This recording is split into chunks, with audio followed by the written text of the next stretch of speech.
Hello, Bacho. I'm again here with a new video. And you know, the series is going on, and the chapter that is going on is heredity.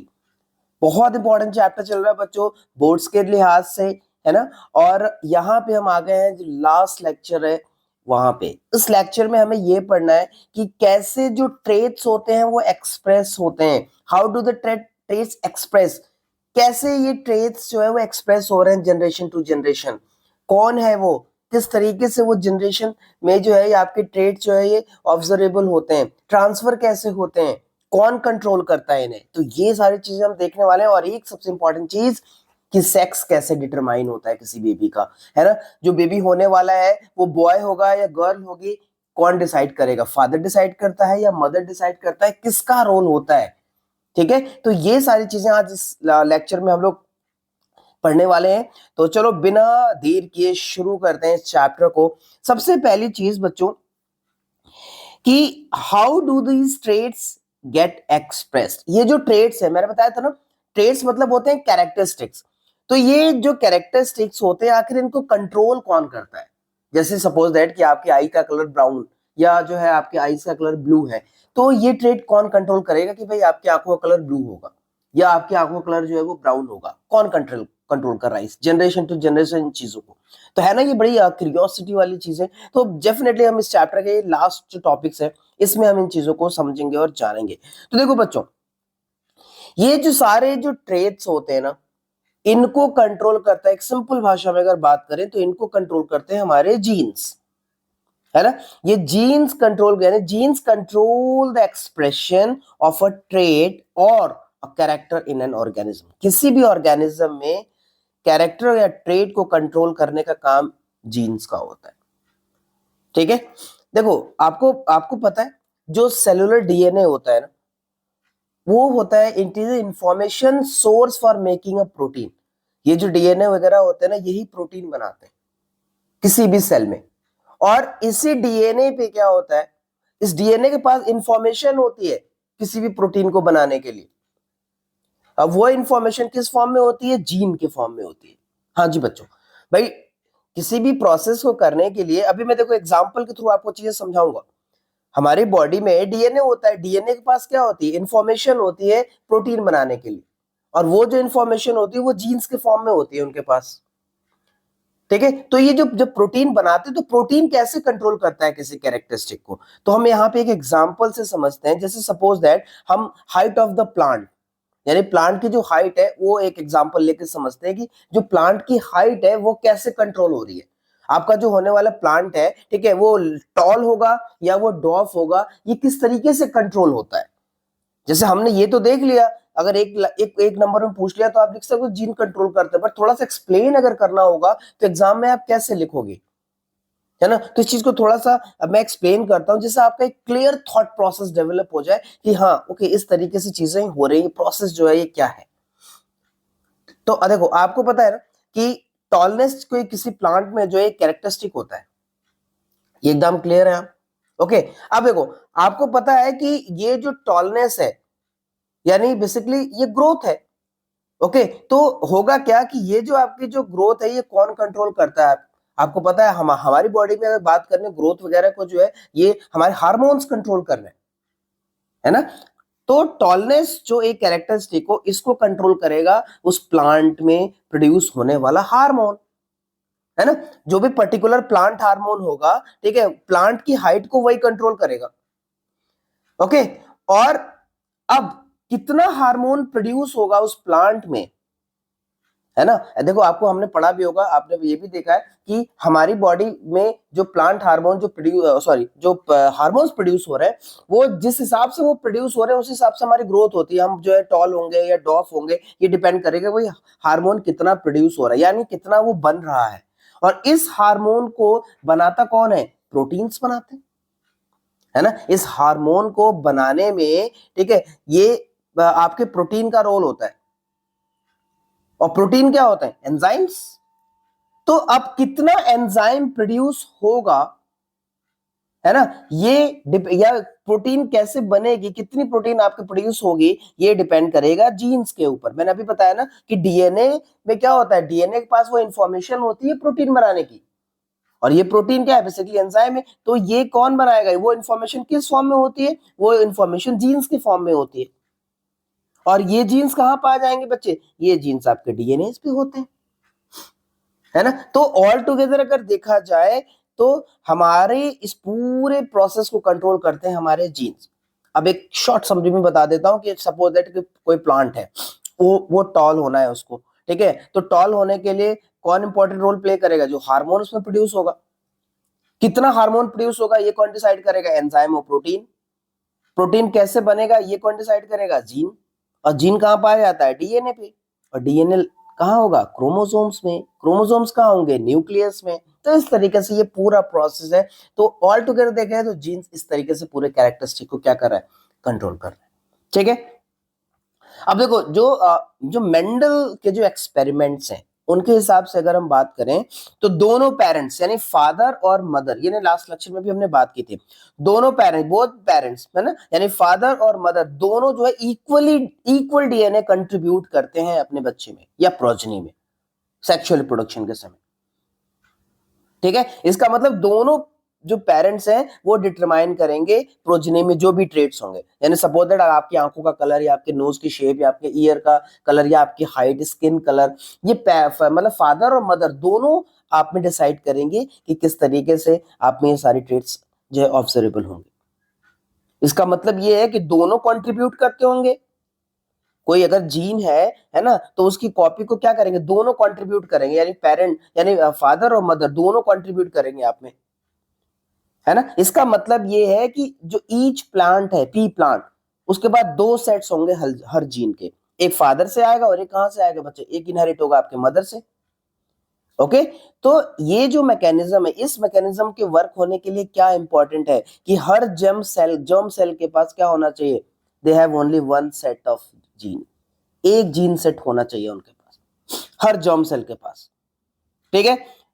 तो ये जो each cell के पास क्या होगा, दो copies of each her chromosome की दो copies होंगी, एक मेल के पास और एक क्या होगा, फीमेल के पास, है ना। और जो भी आपकी यहाँ पे जर्म सेल्स होती हैं, ये उन chromosome, each pair of the chromosomes लेगा, या एक तो या तो पेरेंट से, या तो क्या करेगा, मतलब एक फादर से या किसी मदर से लेगा। और जब ये दोनों जर्म सेल्स कंबाइन होंगे, है ना, तभी तो क्या होगा, आप क्रोमोसोम का नंबर आपका क्या रहेगा, नॉर्मल रहेगा, 40, यानी 23 from the father and 23 from the mother. और इस तरह से जो भी प्रोजनी होगी उसमें क्या होगा, 46 क्रोमोसोम वो रिस्टोर करेगा, ठीक है। तो ये इस तरीके की जो स्टेबिलिटी है ये मेंटेन करके रखते हैं, और इस तरीके से ये सारा प्रोसेस हो रहा है। तो ऑल टुगेदर इस तरीके से हमारे जो जीन्स होते हैं वो एक्सप्रेस्ड होते हैं। अब आ जाते हैं वो उस लास्ट टॉपिक पे, है ना, जिसके लिए सबसे ज्यादा आप डिटरमाइंड है, ठीक है, और वो है आपका सेक्स डिटर्मिनेशन। यस, ये जो प्रोसेस है बहुत इंपॉर्टेंट है ना। आपको सबसे पहले हम स्टार्ट करेंगे, आपको पता है डिफरेंट डिफरेंट स्पीशीज में जो सेक्स होता है वो किस तरीके से डिटरमाइन होता है। आपको पता है कुछ कुछ में तो बिल्कुल एनवायरमेंट पे डिपेंड होता है, कुछ ऐसे स्पीशीज हैं जहां पे, है ना, जो भी वहां पे ऑर्गेनिज्म प्रोड्यूस होगा वो मेल होगा या फीमेल होगा, ये एनवायरमेंट डिसाइड करता है ना। बड़ा इंटरेस्टिंग बच्चों ये, है ना। जैसे कुछ एनिमल्स है, जैसे फ्यू रेप्टाइल्स की अगर बात करें, टर्टल्स हो गए या और भी आपके लिजर्ड्स वगैरह हो गए, उसमें जो टेम्परेचर, जो भी एग है, जो फर्टिलाइज्ड एग है, वो किस टेम्परेचर पे है ना, तो वो टेम्परेचर डिसाइड कर देता है कि जो वहां पे ऑर्गेनिज्म प्रोड्यूस होगा वो मेल होगा या फीमेल होगा, ठीक है। इसके अलावा कुछ और भी ऐसे एनिमल्स हैं, जैसे हमने स्नेल की बात की, है ना, स्नेल, इसमें भी क्या होता है, इसमें तो इंडिविजुअल जो है अपने सेक्स को चेंज कर सकते हैं, है ना। तो इस यहाँ पे ये क्लियर हो रहा है कि जो सेक्स जो है ना वो डिटरमाइन जो है वो किस तरह जेनेटिकली डिटरमाइन नहीं हो रहा, यानी जेनेटिकली डिटरमाइन नहीं हो रहा, इनहेरिट नहीं हो रहा। लेकिन ह्यूमन बींग्स में बच्चों ऐसा नहीं है।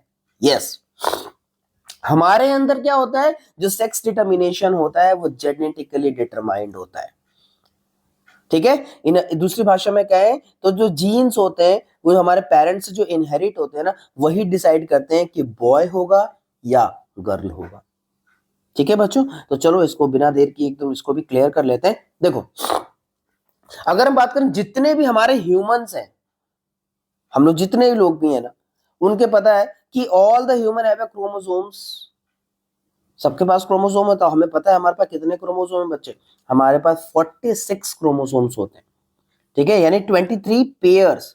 अगर हम बात करें तो हमारे पास 23 पेयर ऑफ क्रोमोसोम्स हैं, है ना। और ज्यादातर जो ह्यूमन क्रोमोसोम्स हैं उनके पास क्या होता है, या एक मैटरनल कॉपी भी होगी और पैटर्नल यानी फादर से भी और मदर दोनों के पास कॉपीज होते हैं, और हमारे पास ऐसे 22 पेयर्स होते हैं।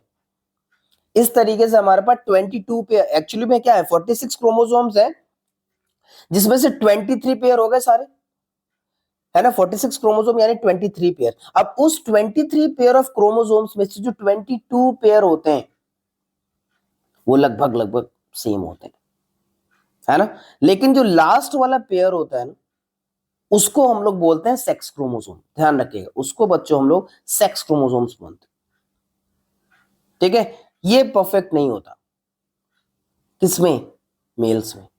देखो होता क्या है कि आपका जैसे सपोज दैट जो मेल्स होते हैं, है ना, मेल्स में ये जो सेक्स क्रोमोसोम होते हैं ये कुछ इस तरीके से होते हैं, एक एक्स होता है, दूसरा क्या होता है वाई।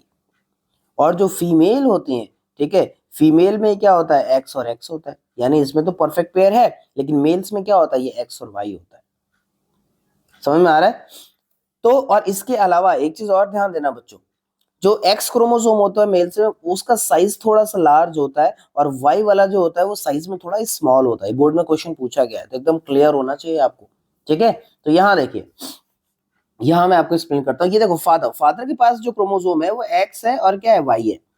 एक्स ठीक है नंबर में, लेकिन साइज में वाई थोड़ा सा स्मॉल है। मदर में क्या होता है एक्स और एक्स होता है। ध्यान रखिएगा, अगर एक्स और एक्स है, ठीक है, तो वो फीमेल होगी बच्चों, और अगर एक्स और वाई है तो that will be the male. Okay, अब यहाँ पे क्रॉसिंग ओवर हुई, सेक्सुअल प्रोडक्शन के समय क्या हुआ, यहाँ पे देखिए इनके जो गैमेट्स बने, इनके जो स्पर्म बनेंगे उसमें आधे के पास क्या होगा एक्स होगा, आधे के पास क्या होगा वाई। जो भी आपके यहाँ पे जो जर्म सेल बन रहे हैं, जो स्पर्म्स बन रहे हैं, जो गैमीट्स है ना, उनके पास क्या होगा एक्स क्रोम कुछ, सपोज दैट कि 1 मिलियन है, तो 1 मिलियन में जो हो जाएगा आधे जो हो जाएंगे, आधे ऐसे आपके जो स्पर्म्स होंगे जिनके पास क्या होगा एक्स क्रोमोसोम होगा, और आधे ऐसे होंगे जिनके पास वाई क्रोमोसोम होगा। लेकिन अगर मदर की बात करें तो मदर में दोनों के, इसके पास एक्स एक्स परफेक्ट पेयर है, तो दोनों के पास क्या होगा एक्स और एक्स ही होगा। अब हम देखो क्रॉसिंग ओवर कराते हैं। तो क्रॉसिंग ओवर में क्या हो, सपोज दैट भाई यहाँ पे दोनों ओवम के पास जो भी आपके ओवम है दोनों में एक्स एक्स है। अब सपोज इस वाले जो भी आपका ओवम है, सपोज दैट ये ओवम आपका एक्स है, इस वाले को, ठीक है, कोई आपका ये स्पर्म है, ये आके फर्टिलाइज कर रहा है, इस स्पर्म में क्या होगा सपोज दैट कि एक्स क्रोमोसोम है। तो अगर एक्स क्रोमोसोम वाला इसको आकर के फर्टिलाइज करेगा तो जो भी आपका बेबी होगा वो एक्स एक्स होगा। इसका मतलब जो बेबी होगी वो क्या होगी फीमेल होगी। क्लियर हो रहा है। दूसरा देखो, अगर इस एक्स को, ठीक है, इस एक्स को अगर एक ऐसा स्पर्म आकर के फर्टिलाइज कर रहा है, ठीक है, जिसमें वाई क्रोमोसोम है, तो ये एक्स और वाई हो गया। इस तरीके से जो भी बेबी होगा वो क्या हो जाएगा आपका बॉय हो जाएगा, यानी एक्स वाई हो जाएगा। तो ऑल टुगेदर यहाँ देखो इस तरीके से ये आपका जो सेक्स डिटर्मिनेशन हो रहा है वो इस तरीके से हो रहा है। तो यहाँ पे देखिए जो हाफ ऑफ द यानी 50% चांस होते हैं, 50-50%, ओके, 50% चांस होते हैं कि बॉय होगा या जो भी बेबी होने वाला है वो गर्ल होने वाला क्या हो। इस तरीके से जो सेक्स ऑफ द चिल्ड्रन है वो डिटरमाइन कैसे होता है कि कैसे हमारे मतलब पेरेंट्स से जो क्रोमोसोम इनहेरिट हो रहे हैं। तो एक्चुअल में अगर हम बात करें तो बच्चों देखो मदर के पास तो दोनों ही एक्स और एक्स है, और फादर के पास एक्स और वाई है। तो एक्चुअली में जो सेक्स डिटरमाइन कर रहा है वो कौन है, फादर है। हाँ जी बच्चों ध्यान देना, जो एक्चुअल में जो सेक्स डिटरमाइन कर रहा है किसी बेबी का कि मदर होगा या फादर होगा, वो father decide, sorry baby girl होगा या बॉय होगा वो फादर डिसाइड कर रहा है। फाइन।